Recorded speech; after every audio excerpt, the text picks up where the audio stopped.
Hello and welcome to the Delirium engine, where we hammer out the final episodes of Enter Session so that we can go into something new and maybe something more interesting that people will actually be interested in coming to.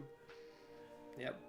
Today I'm here with my good friend Grant, and by Grant I mean the Spartan. Thanks for the docs. We hadn't doxed anyone in a while, so it was very important that we at least do it once. Yeah, fair enough. With that said, though, welcome back, everybody who listens. And we are continuing with Enter Session, where we discuss the parts of a GM session/scenario and discover what makes each part the most successful, with the least effort. And, once again, with our preface notes, more effort is always better, but our goal is to get the best outcome for the least effort, so that when you're putting your session together, you're not sitting there for 28 hours so that your party can be like, meh, let's go do something else. You can just control what you want to do very quickly and get to it. Mm-hmm. Speaking of management of a certain resource, this episode, let me just swap over to the Enter Session screen. This episode is actually about a specific subject. What subject do you think that is? I don't know, it could be anything. Oh, it could be anything, but in fact it's time. Oh. An instant epic. That was a little play on words there. A little joking. Haha, funny stuff, boys. Mm-hmm. So, like we always do, I'll explain what I'm talking about when I talk about time. I'm going to explain what time is. Okay. And then I'm going to let you have a comment about it. Oh. And then we'll go into it.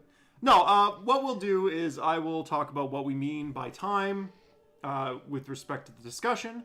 And then we'll sort of get the Spartan's take on it. And then we'll go ahead and we'll sort of go with what I think is the right answer. And then we'll hash it out and see if we can find a middle ground, if a middle ground even needs to exist. If it's a huge hug box echo chamber, then, you know, we'll probably tease out a discussion for half an hour to an hour and a half. And it'll be good. Yeah.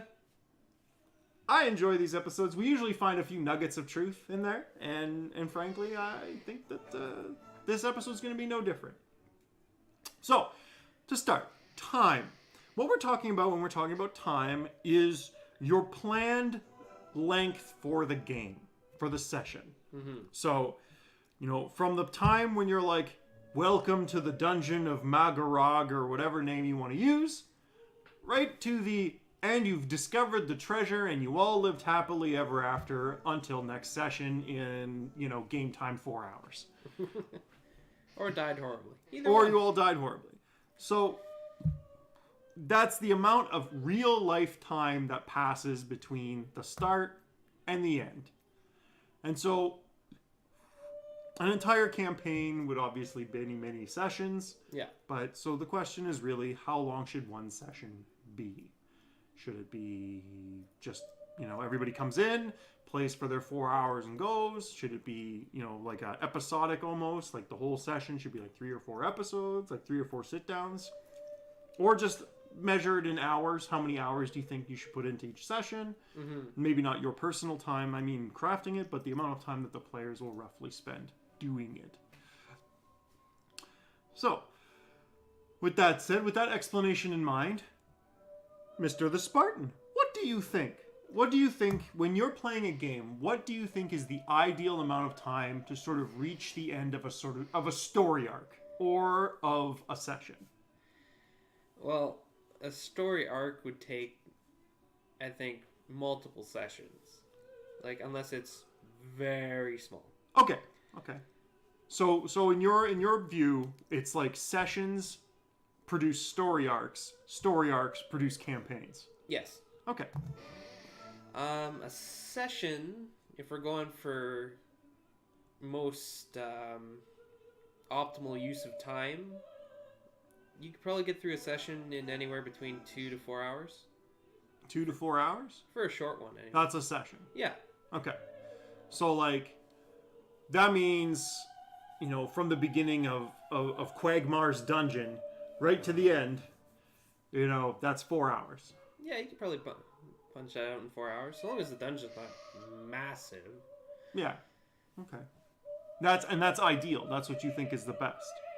Well, it'd have to vary between how much time each player can set aside in a day to do it, right? Well, let's assume that everybody puts between 4 to 8 hours aside when they play Dungeons and Dragons or any other game. When they play a tabletop game. Okay, well, I don't know. It varies. Okay. Well, yeah, but Like, we're not asking, it's just like, what do you think the ideal sort of time is? Or if it varies, what produces that variance? Like, what would change the ideal? how your players treat the session. Like, if they spend a lot of time just talking about other stuff, not actually in the session. Yeah, okay. Then... Let's ignore that amount of time. Like, so yeah, you build your session to be 4 hours, and the players spend something along the lines of, that is really loud. Yeah, she's really having at it. Yeah, holy man. We're gonna turn that down just a little bit. Okay. So, as a side note, our original kind of music score all got deleted off of YouTube. So now we're cracking out the opera because it's like a 2.5 hour video, and it seems to be doing okay. Yeah. What was I saying before I had to change the music because of the fat lady?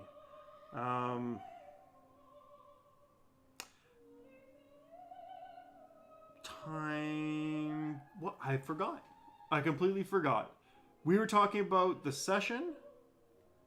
The players getting distracted, talking about real life stuff. I see what I might have done there.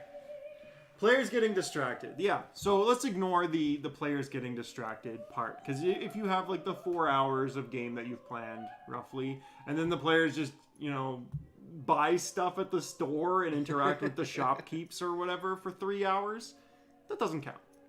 It's not really important, but it might be something worth thinking about when you're producing a session in the first place. Like, if your PCs have a penchant for doing random purchases and things like that, you might not want long sessions because you'll never get through them because they just always want to go back to the store and talk to the shopkeep. Yeah. Or whatever, right? Or depending on how distracted they get. That might be worth thinking about.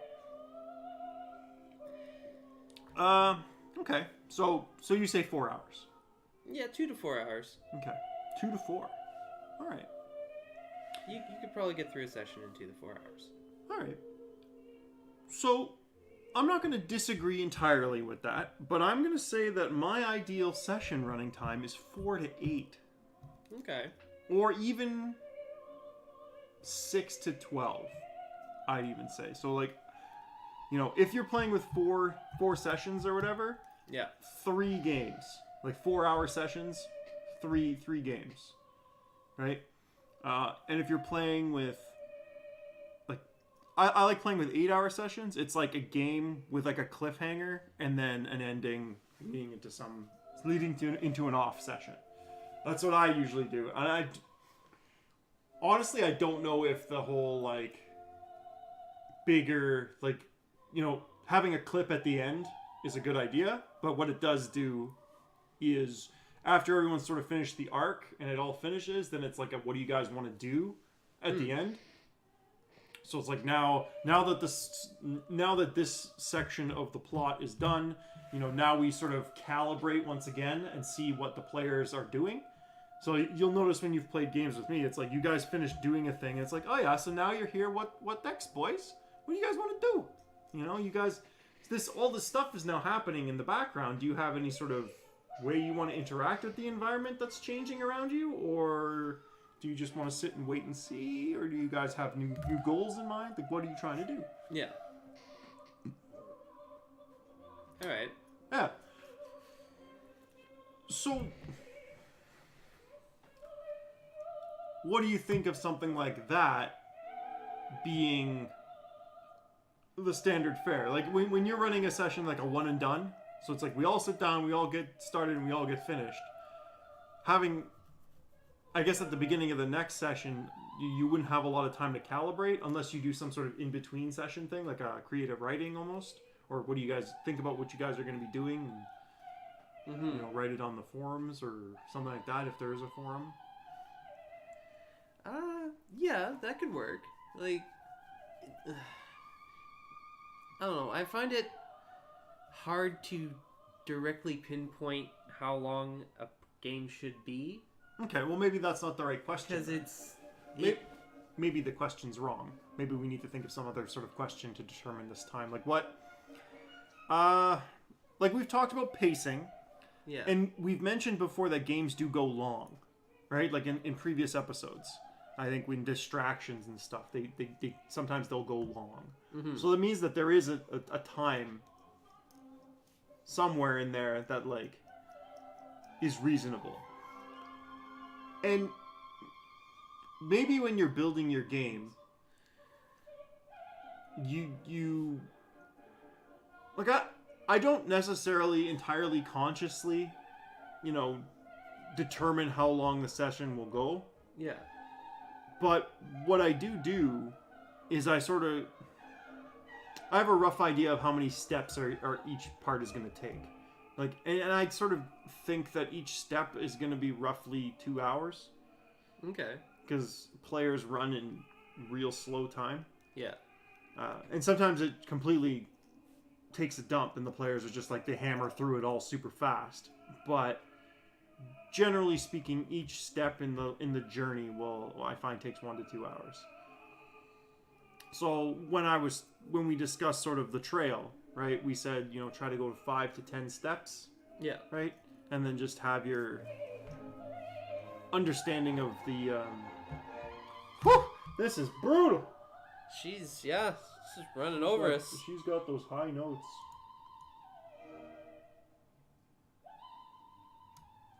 That's rough. Okay. Jeez. So we might not even hear the music at all for the people who are listening, but she is really going hard. Mm-hmm.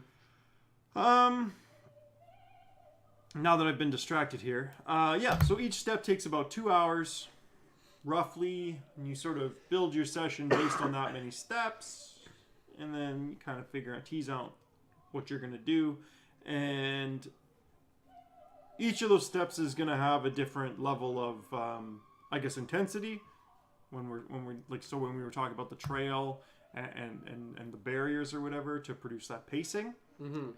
We sort of set each point on our timeline here, each one of these like points that we figure is going to take about 2 hours, we set them up to be, whatever intensity.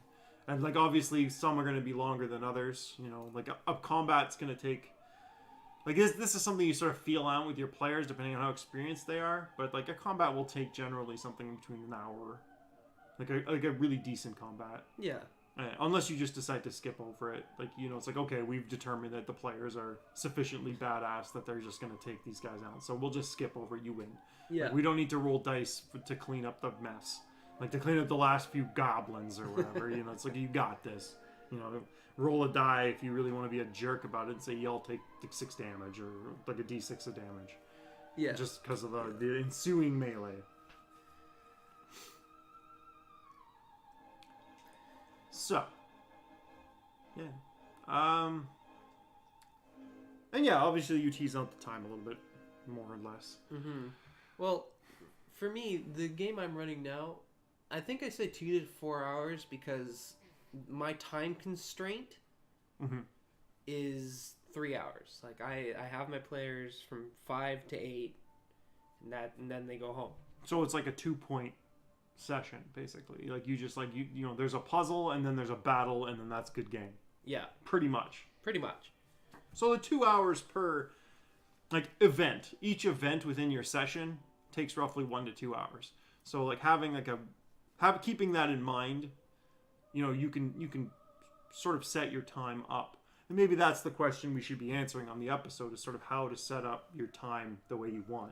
Maybe not what the ideal time is, because I guess like you were saying, it varies. Like you have a 3-hour session because that's when your players can show up. And like I like to run 8-hour sessions. So I wouldn't produce the same sessions as you. Mm-hmm.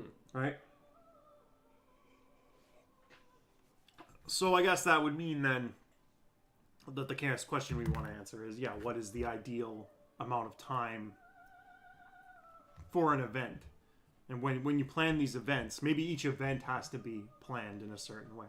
So, Okay. like you instead of planning how long the session should be, how long should these events be? You know, you want 10 events, and like if each event you're planning to take like, you know, something like 10 minutes, right? Yeah. So like your 3-hour session has, you know, 18 events occurring. That's pretty fast pace. Yeah. Like that's running through everything. that sounds like that's going to be bad. Like I don't know what kind of events you're running, but it's going to be like, you know, Jim comes up to you and says a thing, and like, you know, within 10 minutes that Jim passing, something else is occurring, and like freaking a star falls from the sky, and then you go and investigate the star, and it's like, it sounds like it's almost like a point form. It's not even. Yeah, it's like shotgunning. Yeah. Not. It's almost like you're going to be telling a story, and you're just giving them like really, really quick choices because they can't deliberate on these choices in that amount of time. So I guess what this sort of example is teasing out is the idea that there's definitely going to be events that are too short. Like you can't have, like you can have short events like that where it's just like a guy comes up to you and hands you a letter and walks away, and it's like that's the event, and then you read the letter and then something happens. But having a series of these little tiny events will cause a lot of problems. So yeah, it'll screw up your pacing really bad. Yeah. Well, and I guess that's something about time, about the time subject that is probably the most. And we've covered the pacing topic already, but this is probably another one of those things where it's like, be mindful of the events that you have along your trail, and keep in mind how long these things are going to take. And we covered that in the trail. This might actually be a really bad episode because the trail and time seems to be very similar topics. Yeah. And you don't really know that until you talk about it. But yeah, well, maybe a little bit of like the sort of the nugget of wisdom that we've teased down so far is that 1 to 2 hours per event seems to be a pretty reasonable standard of measurement when you're building your sessions. So like, 2 to 3 in a 4-hour session seems to be like a good pace. And then obviously you spatter some little tiny things in there, like, little tiny like snap events. Yeah. Break it up a little And you bit. would probably put more of those into a shorter session than you would a larger one. But you can't have it all be like that. Like, it's got to be at least 1 or 2 like drawn out, slow paced things. Mm-hmm. So otherwise, you're just telling a story and they're just sitting there and listening. And maybe that's a good way to keep your because we said like these fast events produce higher pacing, right? Yeah. And the slow events slow the pacing down. So maybe. And combat is a sort of exception to that because you can have a long that's a long pace without that won't slow your pacing down. Like if you think of it in terms of a curve, like a combat doesn't like lower it is not a denouement, right? It just takes time. Yeah, because you gotta go around the table and everybody's gotta do their thing. Yeah, and being able to ad lib these like events that are occurring might be. Well, this is just this is just describing stuff then. Each event is just a new reaction of the environment to the players doing things. Mm-hmm. So that those aren't necessarily planned.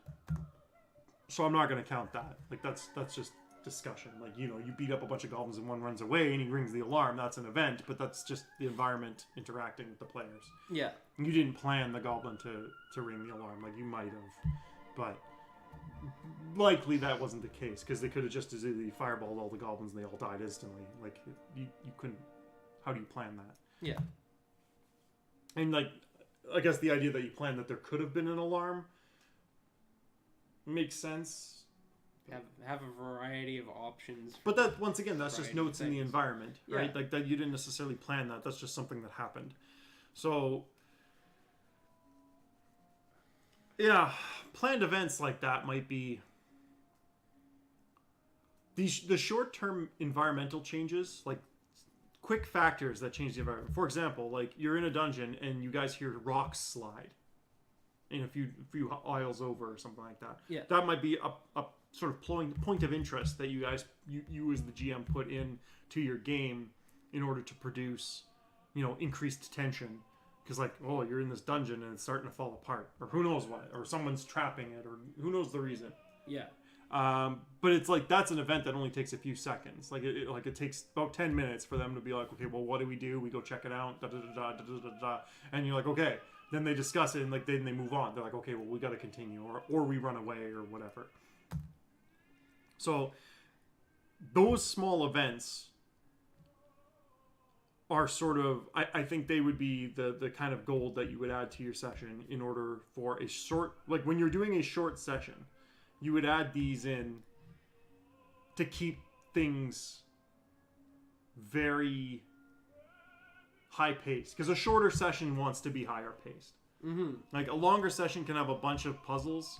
Like I suppose that maybe you want a high paced session the whole time. It's just like an 8-hour session might take more work. An 8-hour session might just be run like 2-3 hours, right? And if you really want to plan your pacing out like that, and that's something I don't do. Like I don't at all. No. Like that's a lot of effort is planning out that pacing. But having like an event list of stuff like that, that's a lot of good work. And if you put that work in, you'll probably enrich your sessions quite a bit. Is having those quick events. Quick time events almost. Oh geez. But not like quick time events, but like small events that you put in to the game. Like maybe even have all of these quick events, point to some sort of an abstract event in the session. So like, you enter the dungeon and you're gonna go fight the dragon, but as a sort of abstract, like a side event is that the dungeon is falling apart. Right? Yeah. So you can have all of these little quick time events, like these little quick events, slowly pointing to this idea that this dungeon is falling apart. And that might be, that might all point to sort of a climax at the end. Like you fought the dragon, but it's like now the dragon's dead, now the dungeon's falling apart. And like all of these little events have pointed to this fact happening. Yeah. And you've kept the pacing up by doing that. People have kept the suspense up by doing that. And they realize that there might be time frames. So there's no camping out in the dungeon. Because this dungeon might not last. Yeah. The dragon doesn't produce upkeep. Like the old cult that dug this thing out so they can get to their dragon master or whatever. They're not here anymore. Dragon ate them all. Or they left. Or who knows what. They all drank some Kool-Aid and thought they could become dragons and it didn't work. Yeah. They tried at least. So it's all falling apart. And the dragon doesn't care. Because he just lives on his treasure. He's probably asleep most of the time. Mm-hmm. And he might have his own way out that involves, I don't know, going through a lake or something. Something impossible that a human couldn't do. Half an hour of swimming. Oh, jeez. Like, who knows? Who knows what? Yeah. Through lava. Yeah. That's a bit more realistic. But yeah, okay. So I guess when we're talking about major events, these ones that take 2 hours, we talk about combat, and we're talking about like puzzles. Yeah. And we've already talked about like on the trail we talked about the pacing of these things. Like a puzzle produces how much time and this like how much sort of like sensation of pacing, but like. I guess just keeping an eye on how difficult things are, like that I think that's the real. I'm not gonna. That's the art, the craftsmanship of a game. Like it's not something that you can actually be taught. There's no instructions to it. I don't think. Yeah. Like understanding, like when you put like a puzzle, sort of having an idea of how difficult that puzzle is with respect to your party, is an art, and nobody wants to be sitting here for 2 hours frustrated that they can't solve this puzzle. Yeah. So as a GM, when you're the GM, these puzzles need to be somewhat like, on the same level as your players. Like if you're a super genius and they're all kind of dum-dums, don't make super genius puzzles. Yeah. that's some basic stuff. But like, what you're gonna do is your event that you thought would take 2 hours is gonna take like 6, and everyone's gonna hate it. Yeah. Right. So and likewise, if you're a dum-dum and your entire team is a bunch of super geniuses, add more puzzles. Just you don't have to be a super genius. You can just shotgun it or use the internet. Internet is a valuable resource. Because the internet has a lot of super geniuses in it. And so if everybody on your team, if like your group really likes puzzles, check out the internet. They might have some pretty fun stuff in there. Or just, make sure your logic is sound. Because nothing is worse than a dum-dum puzzle that doesn't make any sense. Yes, Karamane has mentioned many a story of how he solved a puzzle in 2 seconds, basically. And the GM had to throw away the entire puzzle. Yeah, well, that's not to say that Karamane is a super genius, but there are a lot of dum-dums in the world, myself included. Well, everybody has their moments. Yeah. I'm sure I've done my fair share of dum-dum moments. Yeah, and there's lazy puzzles too. Like people thinking that this is a clever puzzle, but it's just really lazy. Like it's somebody coming up with something in like 2 seconds, And honestly, putting a lot of effort into a session is good, but like, most things are pretty simple. Like how do I put this? Like a difficult puzzle in a dungeon to me is cheap. It doesn't make any sense. Like, why would they have these things there? Unless it's some weird trial where it's like, oh, you must solve these 3 riddles in order to determine you're smart enough. Who's gonna build like this great big magical artifice to have a puzzle to have a guy walk through? Like, why wouldn't they just have a passcode like any normal human person? Well, maybe the wizard has too much time on his hands. Well, yeah, that would be it. Like, then it's a joke. Yeah. Right? Like, his big dungeon is a big, stupid joke. It's a troll. And all the treasure is just dead people that have thought that, that got trolled. Basically. And then, to be fair, there's lots of dungeons that are like that in older games. Like, that's what, like, those gelatinous cubes and stuff would do. They just clean up the treasure and bring it to the treasure room. Shit it out there. You get piles and piles of treasure from people dying in this fucking death trap that all it does is collect people's things. Disintegrates the stuff that's decomposable and moves it all in and throws it in the treasure room. Free treasure for anyone who can make it. That's right. It's like the lottery of Dungeons and Dragons. Oh man. That's all you're doing. You're just trying to win the lottery. So yeah, I don't know. Let's see. What else can be said about time in a session?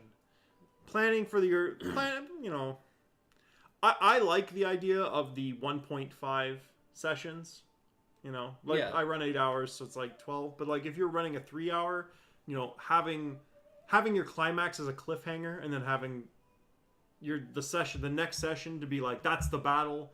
And then after the battle, the denouement. Yeah. That to me is ideal. And I don't see very many arguments against that, because what it does is it produces that recalibration time. To me, that is ideal. It's just like 1 point, like the time expenditure is about 1.5 sessions, and then you take the half session for what are the players doing next. Mm-hmm. And if obviously you don't have to do this, or you don't do it that way. If your session is like a string. Like a string of sessions where it's like, you enter the dungeon and you get to the end of the dungeon and there's a portal there and you travel through the portal and the portal leads you to some new session. Like, and the players have no control or options, because they want to get to the end and the portal is part of that. Yeah. This is the new adventures going through the portal. You know what I'm saying? Obviously, you don't do a 1.5 there. That doesn't make any sense. But like if it's like the end. Leave a tag, leave a little time at the end for downtime. What are you guys doing in the next couple months? What direction do you guys want to go in? That way I can plan for the next thing that you guys are going to be doing. I can erect those barriers more effectively. Where to go, what to do, how to do it. Yeah. Yeah. Okay. And events pretty much regardless. Like if the events are sort of on par with the level of the players in terms of non-combat events, allow for 1 to 2 hours per event, right? Yeah. This changes based on the party, and then like make sure to spatter in quick events, Liven up the world a bit. Well, it keeps your pacing up. Yeah. Like having a small session with just 2 events where it's just like you solve a puzzle, you do a combat, and then like that's, and if you do this a lot, you know, that formula gets really bad. Gets old. Yeah, pretty quick. really quick. Yeah. And like I've played in games that always have to have a combat somewhere in the session, and it's just like stuff, combat, game, good game, boys. You know, and that's it, right? Like it doesn't. You don't feel like it's not doing anything interesting. So, you know, quick events are like the seasoning for your 1 to 2 slow events in a short session, or like, you know, 4 or 5 in a longer session. Mm-hmm. Other than that, do we have anything else you want to add? This is a super short episode. I can't think of anything worth mentioning. Like, I think we nailed it. Yeah, I think so too. Like, unless really. So we'll put on the radio voice and we'll get into that. So everybody, what do you guys think? Do you think that how much time do you slot for each event in your sessions, or do you even slot events in your sessions, or how do you even do that? Let us know in the comments. And if you have anything to say about this or other episodes, throw it in the comments as well. If you guys like what you're hearing, like and subscribe. I think we're on 1 episode left. The last episode. Mr. Dagwood promised he would be here next week, so we're going to have an actual team. We may have swamps, but I doubt it. Yeah, well, you never But the know. next episode is going to be treasure. Oh. All that glitters. And to me, that's a really interesting one, because now we get to talk about the stuff, the rewards for the session, and the repercussions for those rewards. Mm-hmm. And I think everything leads up to this one. This episode will be the determinant of whether Intercession was a successful series or not. The coup de grace. The coup de grace. The critical hit. Yep. Or critical miss. Depending. Can go either way. So I hope everybody enjoyed this episode. It was a short one, but I think we don't need to tease it out forever. There was some repetition in here, but that's how these episodes go. They're long form. We obviously don't rehearse them or anything, and a lot of it is just us trying to figure out what exactly the answer to the question is. At least in these series of these last 2 series is. So if you liked what you hear, like it, subscribe. We'd love to get more subscribers. That'd be pretty cool. It's encouraging. And if not, don't. Yeah. Whatever. We do this for fun. Yeah. If you don't like what you're seeing, then give it a big old thumbs down. Let us know that it's crap and we should stop. And then we will. Nah, we probably won't. Nah, probably not. We'll figure out something else. Well, alright everybody. Thank you all for watching. You guys all take care. And don't die.